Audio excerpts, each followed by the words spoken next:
Everyone, this is Tim from YourSixTech. Today in this video, I'm going to show you how to check your downloads and your updating games on your Steam Deck. So I have Halo Master Chief Collection updating. Right here you can see this little icon. If I tap this, it's going to bring me to the downloads page where I can see it's updating right here.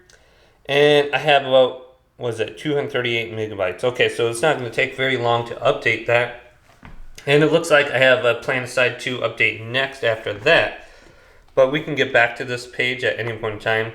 So just press the Steam button, go down to Downloads, and you can check this section and see what's updating. So if the game's not launching or something like that, it's probably got an update. But hopefully this quick little video did indeed help you out. If it did, leave it a big thumbs up and subscribe to my channel down below for more tech videos coming up next on YourSixTech.